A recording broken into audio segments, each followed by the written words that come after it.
Welcome to the life of Caesar. I don't know what episode this is. Who knows? It doesn't matter because it's out of our timeline. This is a Doctor Who timey-wimey episode. How are you, Papa Bear? I'm fair to middling. It turns out that other people have cooler names than me. We'll get to that later, but no, I'm very excited to be here tonight. Yeah. Imagine somebody having a cooler name than Ray Harris Jr. It's shocking, really. Not until now. It's shocking. Did I know? Yeah. Inconceivable that anyone could have a name more interesting than Ray. If you live long enough, you'll find someone. Trust me. Yeah. It's going to happen to all of us. We have guests on the show today. Matthew and Matteo Storm, hosts of the Lost Roman Heroes podcast. Welcome to our little show, Storm Men. Yeah, the Storms, Stormmen. Yeah, they need some work. I like that. The Storm Men are very happy to be here. Thank you for having us. Salutations. Cool. Wow. So we got Matthew is the father, Matteo is the son. Allegedly. Let's give people. Let's say we look alike. So. We do look. I'm looking at the two of you on camera. I think. I'm not questioning this. Like Ray's children, we always question whether or not he is the father. But you two, I think you're safe. Doubt. Yeah. My doubts are tell us a little bit about the podcast. I think by looking at your website, you've done 79 episodes that have gone public by the looks of it. Tell us about the show, why you did it, how you do it, the genesis of it, and then we'll get into our topic for the day. Yeah, all about the money. It was really for the money. Good. Yeah, okay. And the chicks, and the chicks for my son, because nothing screams chick magnet like ancient Rome. Oh yeah, ancient Rome. I know, podcast. Right? Of course, we all know that. Yeah. Actually. The truth is, I met my current wife, my best wife, at a Napoleon conference in Corsica. So It does pay off. Yeah? Yeah, I gotta say, yeah. Wow. Eventually. That is fantastic. So our podcast is called the Lost Roman Heroes Podcast. And we started it about 2 years ago. We just released episode number 80, Justinian. The first of several we'll do on Justinian and Belisarius and that whole cool stuff. But Matteo, why did we start this thing 2 plus years ago, in your opinion? Well, it wasn't our idea, I don't think. I think we just talked about Rome so often that all of our family members started getting irritated, and they told us we should just record it instead of having the conversations out in the open. They're like, don't tell us. Tell the world. Yeah. Leave us out of it. Tell the world. Exactly. Yeah. Share this wonderful stuff with the world. Anybody else, just not us. Yeah. Just not us. Anybody. Like, I don't know about your family, but whenever I start talking about history with my wife, who, despite meeting her at a Napoleon conference, knows nothing about Napoleon and cares nothing for history, her eyes just roll up in the back of her head within about 10 seconds, and the size. She slowly picks up the nearest carving knife and never sure whether she's going to attack me with it or slit her own throat. Well, the congratulations on being a Roman history podcaster. It's an empty field. There's no one else doing it. It's really just you guys and us, I think. Not oversaturated. Yeah, we've cornered the market. It feels pretty good. Yeah, we've got. No one else is even going to try to get in. Just us four. There was a TikTok meme, I think, a year or two ago. Women going up to their husbands and saying, "How many times a day do you think about ancient Rome?" Did you guys see that? Sure, you did. Indeed. Yeah, I do recall. And I thought, really, it's not just us. There you go. I think that was pretty. The subject you've. Yeah. Yes. Yeah. Embarrassingly so for the male of the species. Guys, the subject you've chosen to talk about tonight is Gallienus. Now, way out of our timeline. In our timeline, we are currently doing Vespasian. So you're forcing us to jump 200 years into the future here. Pretty cool. We have mentioned him briefly in passing in some of our shows before. In this series, when we were talking about Nero, we had Ed Watts on. I don't know if you're familiar with Ed. Oh, it's not in the book. Did you fall off the chair? Oh, there it is. I it took all my muscles to pick this up. The Romans, a 2,000-year history that's just come out. Awesome. And I looked up Gallienus in it, and Gallienus gets about a page out of what's this, 700 pages. But when last time Ed was on the show, we did talk about him because I think about the rise of Christianity and persecutions and stuff like that. And then we have talked about him briefly on our Renaissance show, because we do another show we do lots of shows, but we do a show on the Renaissance, and we talked about, but at the beginning of the Renaissance show, we talked about the Dark Ages and how the Roman Empire ended up forgetting about science for 1,000 years, and Gallienus got a brief mention in that. But interesting character. I'm glad you chose him, because it forced me to read up on him over the last couple of days. But you guys are going to know a lot more about him than we do. For kids playing at home, we're talking about the crisis of the 3rd century here, the sort of long, nervous breakdown that the empire had between assassinations and plagues and invading armies. The empire was dying in slow motion, 20-plus emperors in 5 years. We've just finished doing the Year of the 4 Emperors. We thought that was pretty bad. It gets worse. Yeah. The frontiers collapsing, the Rhine, the Euphrates, there's debasement of the coinage, local economies reverting to barter because money doesn't really mean anything anymore. It's a bit like the United States at the moment. The plague of Cyprian, religious experimentation and syncretism. Run amok. And yet, amid all of this, Gallienus emerges. A bit like you two, bit of nepotism going on. Son gets ushered in. And as I gather from reading up on him, his reputation has sort of been rehabilitated in recent decades. He got short thrift for a long time. It's been rehabilitated. Why don't we go back to, well, let's start with the crisis of the 3rd century. From your perspective, having studied this period more than we have, when historians talk about the crisis of the 3rd century, what exactly was going on? First of all, let me say that the big caveat is that neither my son nor myself are professional historians. We are amateur podcasters that love this stuff, passionate about it. No, listen. No, stop. Well, I'm going to stop you right there. Okay, we're amateurs. Your podcast historians are better than real historians. But I agree with you more. When real historians are at parties and people go, "Oh, you do a pod," they go, "Sorry, no, listen, I have to disclaimer here. I'm not really a podcast historian. I just teach it at a university." Right. We used to get criticized early on. We would get negative iTunes reviews saying everything these guys know they got from books. Yeah. And we used to find that hilarious because it was like, where do you think real historians learn stuff from? They get it from cereal packets? I don't know. But yes, no more disclaimers. You are real history. If you study history, you're a real historian. You're among equals. Yeah. You're among equals. Awesome. Let me just say, we are the real deal. And our podcast, Lost Roman Heroes, we love the stories that are not told as often. We love the people that stood up when Rome needed the most.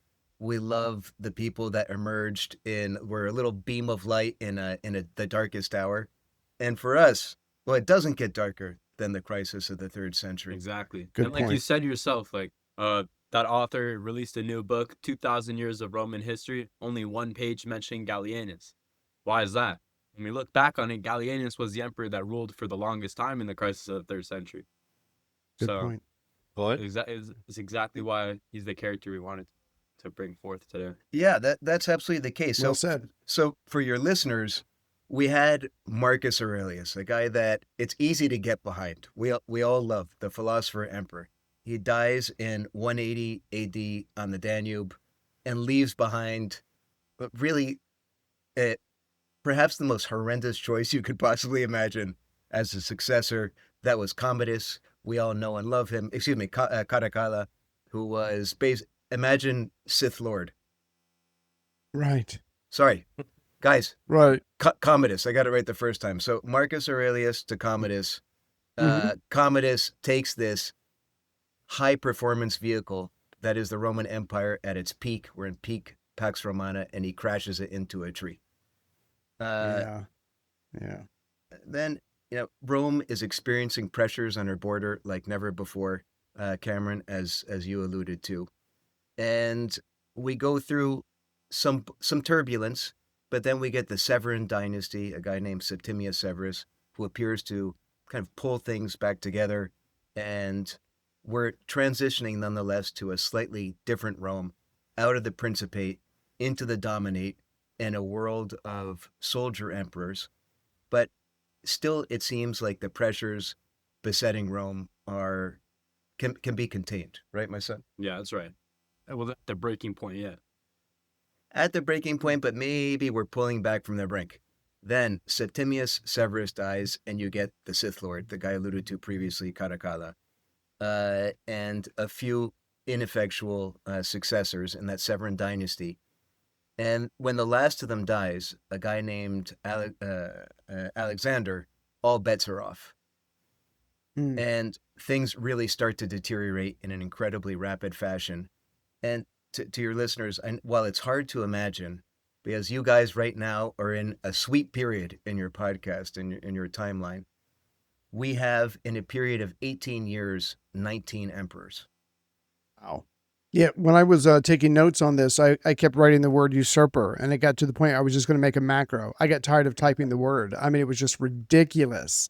Like Cam said, we're patting ourselves on the back for doing the year of the 4 emperors. Please, bitch. So again, just complete chaos. And like you were saying, I mean, and at least for some of these guys, they get killed by their own troops. It's not like a foreign army comes in. I mean, it is total chaos, because if you don't respect the system and you don't play by the system's rules, the system begins to fall apart. And that's exactly what you were describing. Being killed by your own men, that's got to be a sign of decay. But without a doubt, Ray, and you know what? It's not just being killed by your own men, it's being elevated by your own men and then killed, and which is a key distinction. We're in a world where the Senate is no longer placing people on the podium.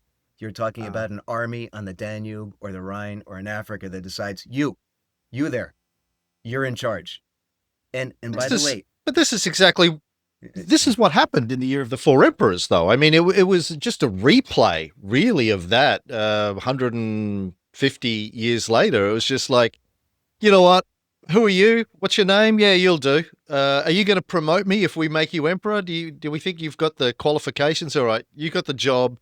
You got 6 months. See how you do. If it's if we don't get a good enough payday in 6 months, you're out. The next guy's in. The empire had been doing this since 68, 69 CE to varying degrees. This wasn't a sudden thing. This was just a rinse and repeat of what had been going on since Nero, really.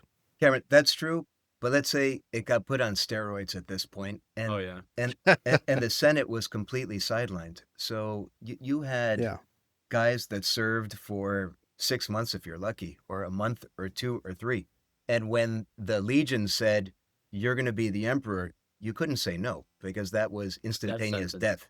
So dead up front or dead after 3 months, it wasn't a very appealing alternative. Yeah, Cam and I. At least you got to be emperor for 3 months, so you got to sweet life. You got to get some nice toys. Well, Cam and I used to make jokes about trying to be the guys who have to inscribe the coins. Okay, who's the emperor now? Okay, let me see. Who's it now? Okay, fuck. Okay, let me start over. I mean, it must have been madness. But going back to Cam's point, so by the time we get to 235, when Severus Alexander is killed by his own troops, not only are you going to have those 18 or 19 emperors and short succession, but you've got the economic collapse, you've got the foreign invasions, you've got I'll just call it civil war, but at the very least, trade is affected when the borders aren't secure and inside your empire is not secure. So it's, like you said, that on steroids, because the whole system that is Rome seems to be spiraling out of control. Out of control internally and externally. You're dealing with pressures that you've never seen before, and we kind of break them down into three categories. First, you have the Goths up in the Black Sea and kind of Danube region. The Goths, not a monolithic tribe, but an agglomeration of a bunch of scary dudes, oftentimes on horse, with big swords. Then on the Rhine, you have the Franks and the Alemanni, who are also groups of tribes coming together. And one of the things that I found super cool about this and quite frightening is that amongst the Franks was a little tribe called the Cherusci, the fellows responsible for the Teutoburg Forest. So you have the Goths, you have the Franks, and then in the east, you have the scariest ones of them all. Big bad. The big bad House of Sasan, a rejuvenated Persian empire that was no joke. Right. And they're going to come back. Yeah, and this was like the peak of the Persian resurgence as well, with Shapur and a bunch of other military geniuses that I guess the Roman Empire Tupac. It was Tupac Shapur, I think that was. It was Tupac Shapur. Yeah, exactly. Well put. Tupac Shapur. It was his great-grandfather. I think you'll find. Yeah. So yeah. Along the line. Yeah, so we've talked about this a lot over the years in our show, but these tribes and empires, kingdoms that are on the borders of Rome, that have been subjugated, oppressed, they're always looking for opportunities to get revenge, to strike back. I remember when we were doing Julius Caesar 15 years ago, when we both had hair, we were talking about reading from his own writings during the Gallic campaigns. And I was actually re-listening to one of those episodes recently, and we quoted from Caesar where he said, listen, I get it. No one wants to be oppressed. Everyone wants their freedom. He was talking about why some of the Gallic tribes were pushing back, fighting back.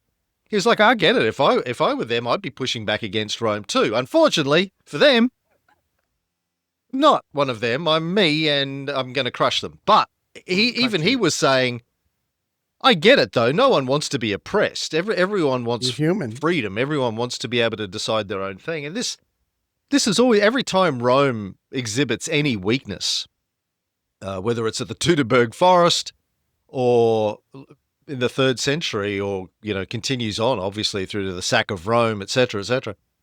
They're looking at pushing back, taking advantage, exploiting weaknesses, and if you can't even govern your own affairs, people are going to push back and look for opportunities to strike, right?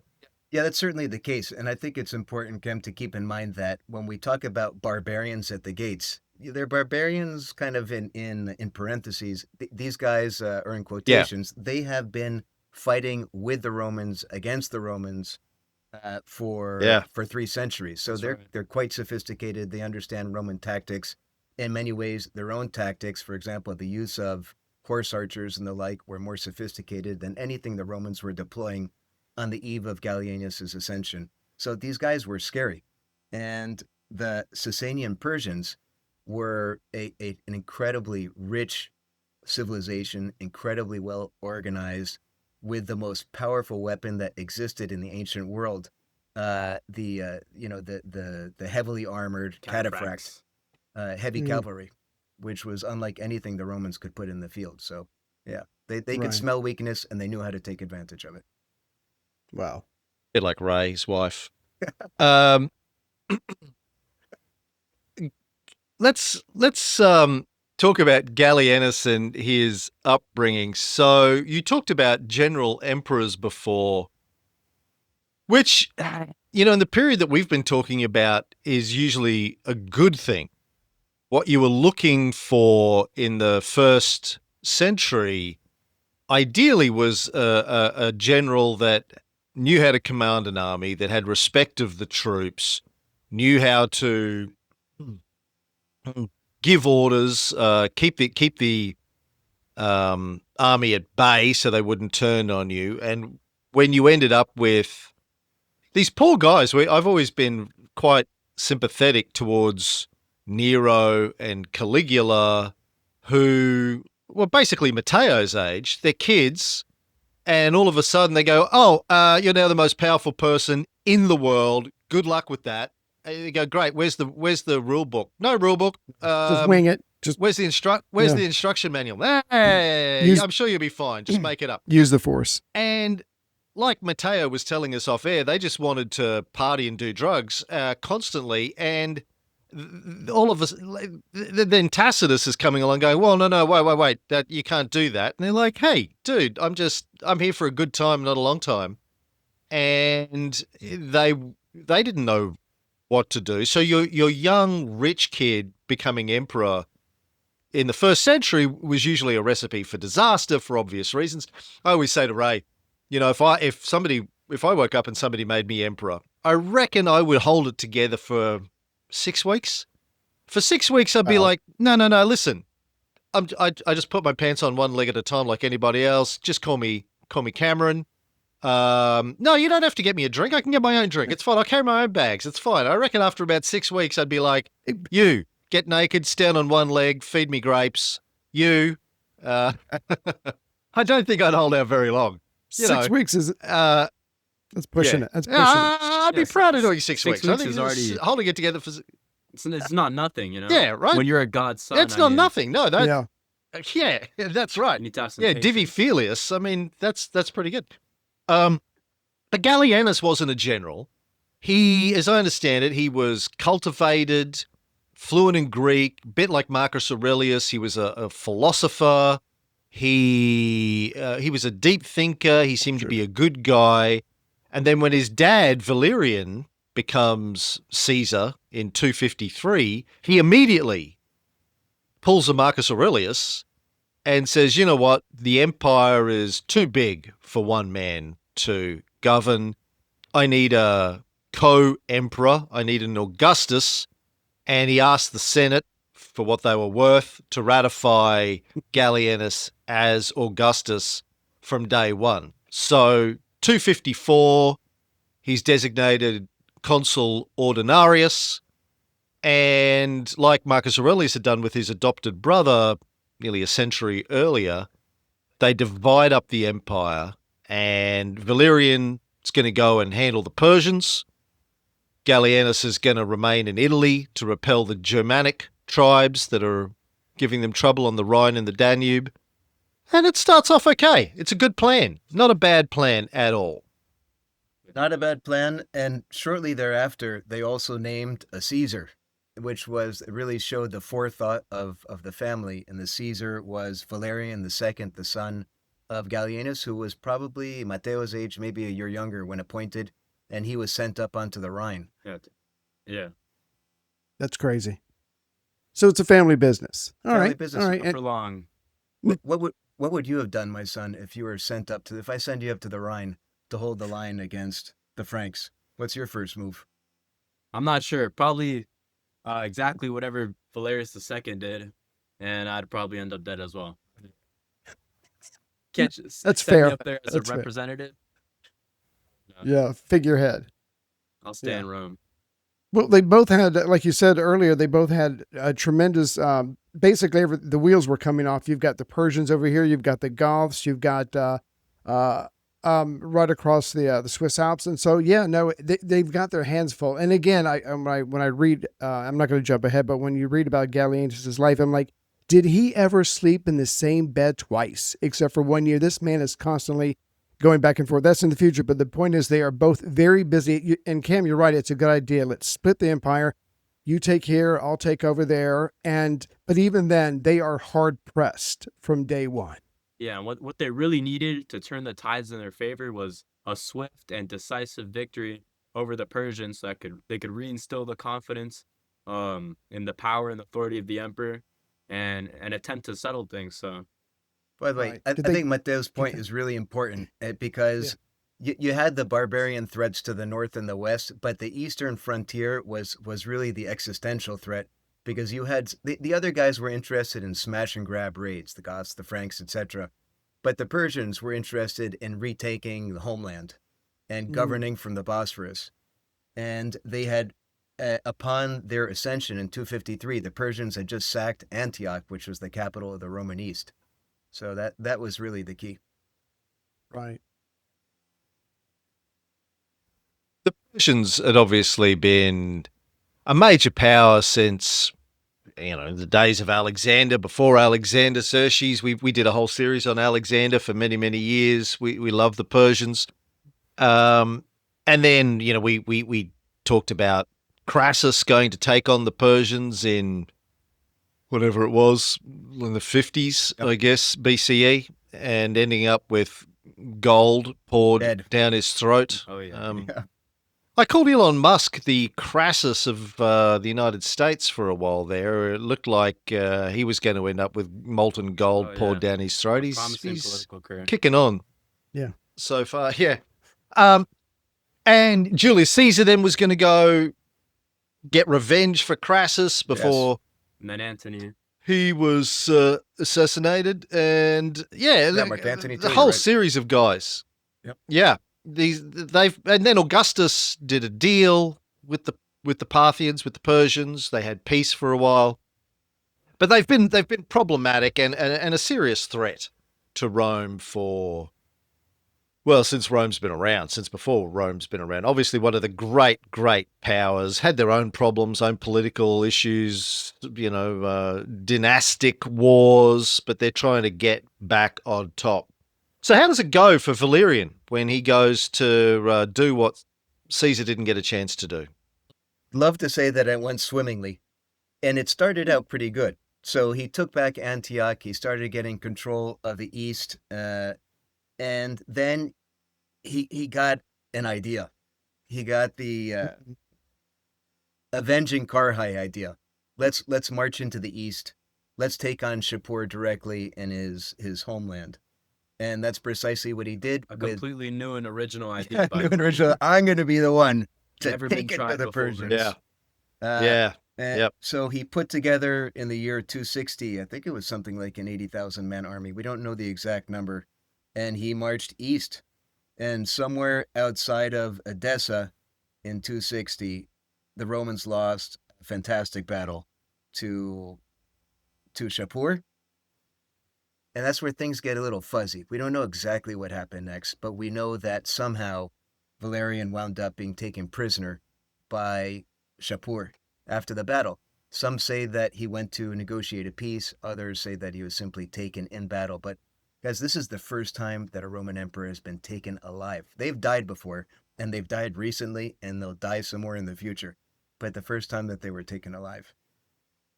Ooh, humiliating. Yeah.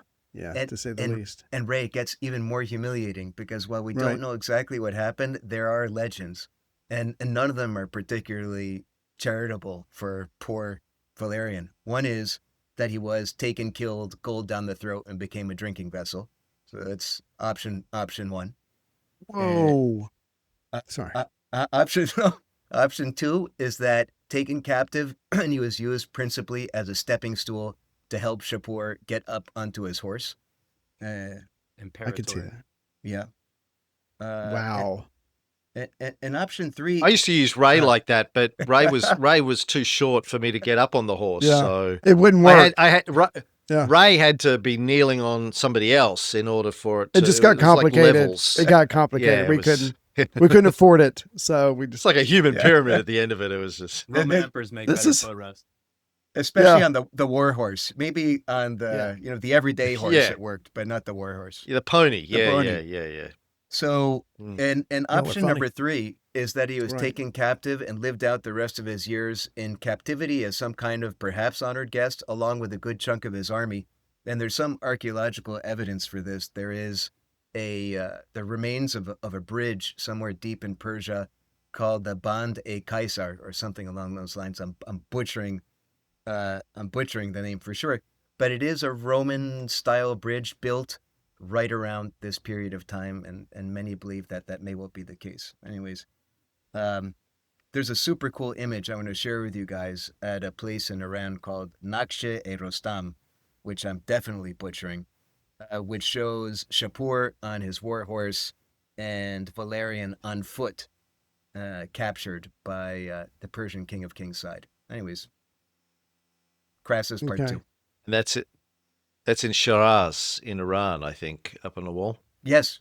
So before he goes to Persia, though, Valerian, quote unquote, persecutes the Christians.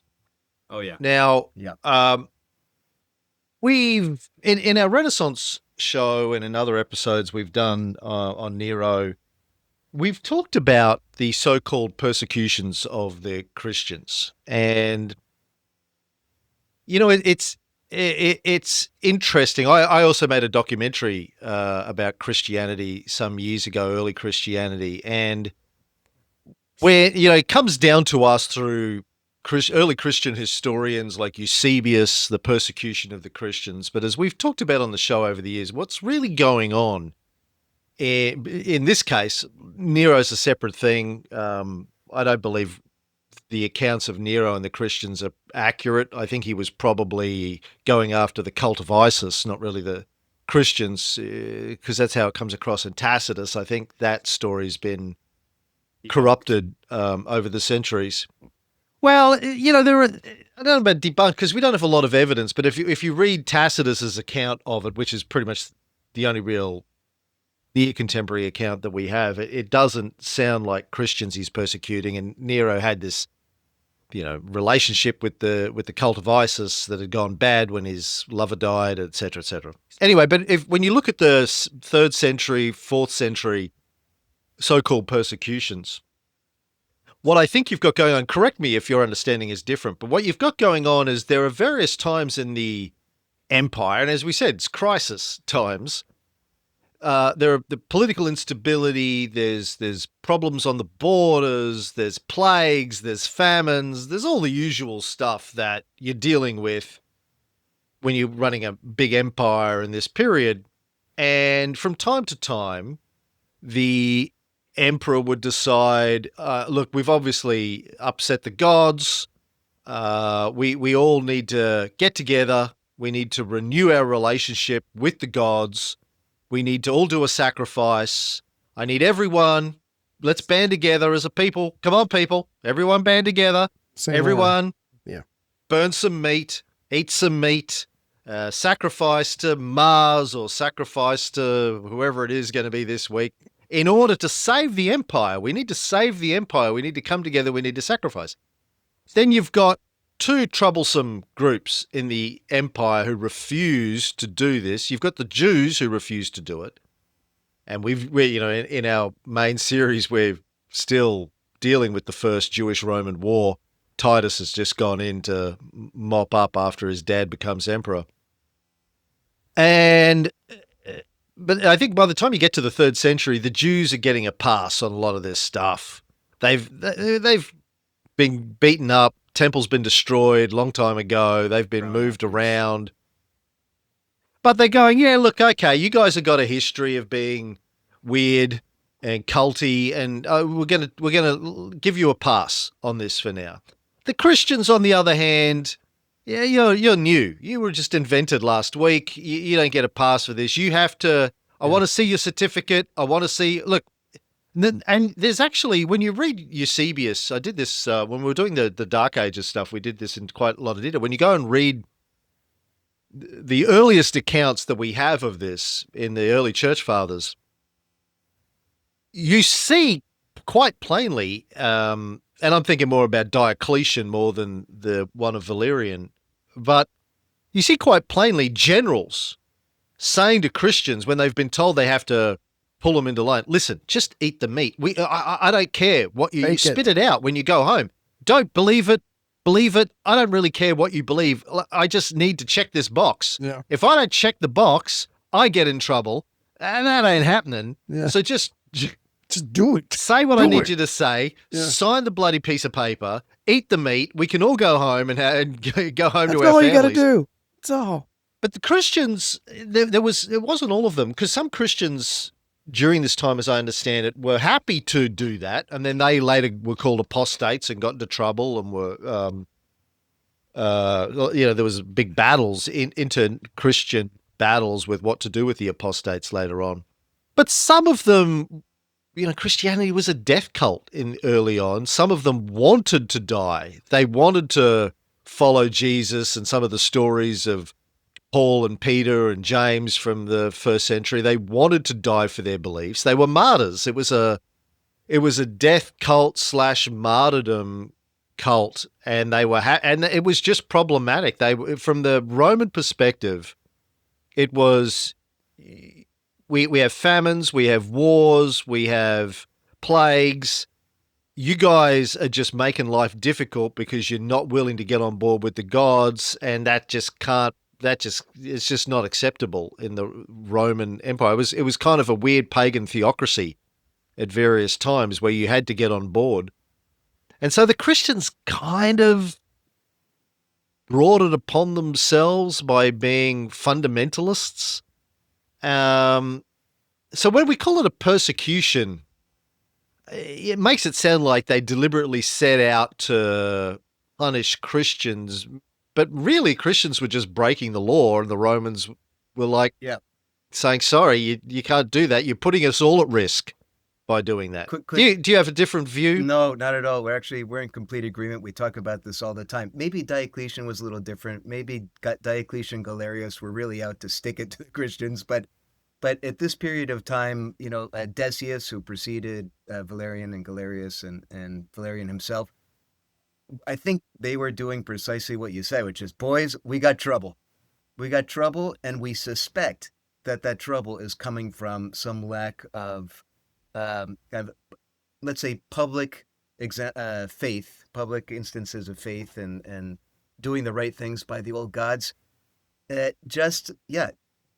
a lamb, kill a lamb, give me the little ticket that shows that you killed the lamb, and we're good. And then you can go on down your happy little path, worshiping whomever you'd like, and we'll probably put him in our pantheon if he's good and interesting, because we would always love, another god can never hurt.